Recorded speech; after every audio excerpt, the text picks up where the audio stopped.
Later, Arthur was watching the Bionic Bunny show. But when Mr. Ratburn came into the room, Arthur quickly changed the channel. "You look different," Arthur said.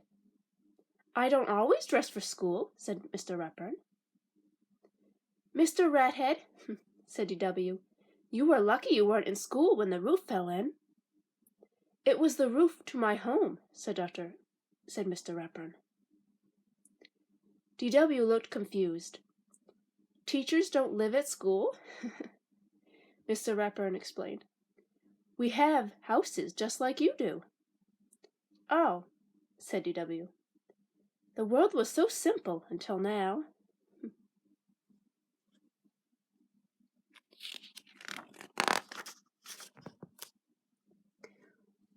"Would you might like to watch one of my videos?" Mr. Ratburn asked Arthur. "Of course," said Arthur. "I love educational videos." A cartoon kangaroo appeared on the screen. "Spooky Pooh?" Arthur said. "One of my favorites," said Mr. Ratburn. After Spooky Pooh, Mr. Ratburn covered up Arthur's history book with a handkerchief and waved his hand over it. When he pulled the handkerchief away, the book was gone. "Shazam! No homework tonight." "Wow," said Arthur. "Can you teach me that?" "Sure," Mr. Ratburn said.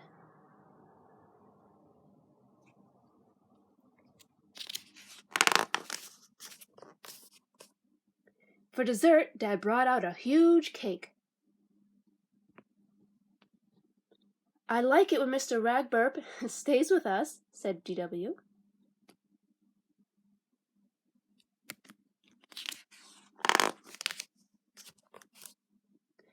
On Monday morning, Arthur's friends all shook their heads. "Can you imagine Ratburn living with you?" said Buster.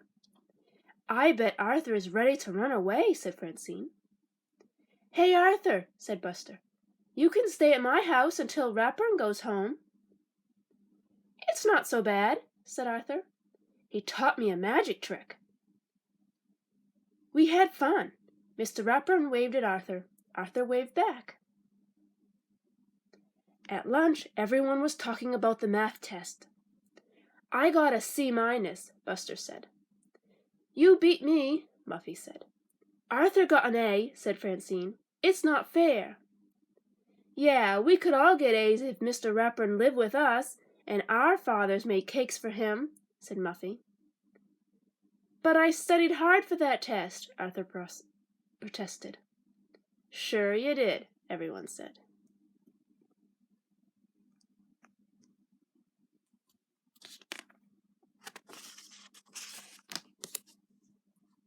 After school, all of Arthur's friends were busy. "Want to watch some Spooky Pooh?" Arthur asked. "I don't think so," said Buster. "I don't want to get between you and your new friend." "Want to go to the Sugar Bowl for some hot cocoa?" Arthur asked Francine and Muffy. Francine shook her head. "Sorry, we're already going to the Sugar Bowl for some hot cocoa."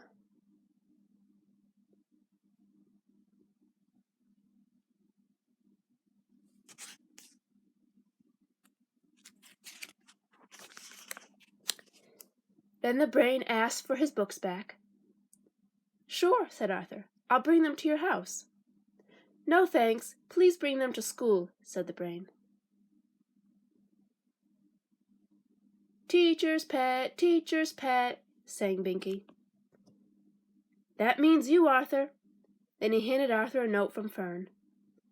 Arthur walked home alone.